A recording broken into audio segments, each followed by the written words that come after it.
আমার মতো যারা যারা ভর্তা প্রেমী হল আছো তারা লাগে আজকে লই আইলাম অমৃতর মতো টেস্টি একটা ভর্তা, নিরামিষ ভর্তা। মাছ আর শুটকি ছাড়া যেন ভর্তা অত বেশি মজা হইতে পারে আপনার কোনো আইডিয়া নাই যদি এই ভর্তাটা না ট্রাই করেন। গরম ভাত দিয়া এই ভর্তা যারা যারা খাইলেই পায় সব সময় তারা চাইবায় বড় সদু আইলেও এক কলি আগে তাকে আগলাইয়া রাখিয়া ও ভর্তা বানাইতে, আমি গ্যারান্টি দিয়া হইতে পারবো। মানুষে মাছ থেকে মাংস দিয়ে বেশি লাল সদু খাইতে পছন্দ করেন, বাট যখন কেউ একবার ইলা নিরামিষ ভর্তা খাইলিব তারা কিন্তু চাইব আস্তা বিলাতি কদু দিয়েও নি ওলা ভর্তা বানাইলায়, অত বেশি মজা যাতে নিজের বাটও কোনো কম না পড়ে।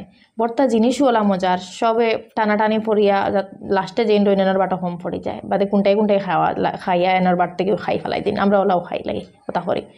তো আমরা ছোটো থাকতে মায় আমরা লগে সদুলিয়া বহুত স্ক্যাম করলিতা, তো আমরা লাল কদু খই কতটা কইন কেউ বিলাতে কইন, আমার হোর বাড়িতে বিলাতে কইন। তো আমরা ছোটো থাকতে যখন মাংস দিয়ে খাই লাইতাম, ভাজা খাই লাইতাম, বাট মাছ দিয়ে খাইতে বিক্রি করতাম, তখন মায়ে তা কথা চিনি দিয়ে রান্ধি লাইতাম, আমরা তো খুব খুশি খুশি মিঠা মিঠা হইয়া খাই লাইতাম। কিন্তু বাদে জানলাম তো মায়ে তা চিনি দিয়ে রান্ধ দিতাম। আচ্ছা খাইয়া তো বড় হয়ে গেছি, আর মা হলর তো খামু বাচ্চান তোরে ফেট ভরিয়া ভাত খাওয়ানি, বাচ্চা ফেট ভরিয়া খাইলে তো মা হল শান্তি তখন নিজেও মা নিজে বুঝি। তো আপনারা খেয়ে এই রেসিপিটা এখনও ট্রাই করছেন না, আপনারা জরুর আমার এই রেসিপিটা কিন্তু ট্রাই করবা। আপনারা অত বেশি মজা, আপনারা এই রেসিপির কিন্তু ফ্যান হয়ে যাবা যারা একবার খাইলেইবা।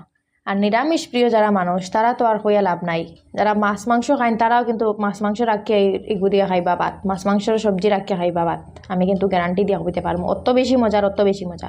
তো আপনারা যারা যারা খাইছেন না তারা জলদি জলদি বাজার থেকে সবজি আনো।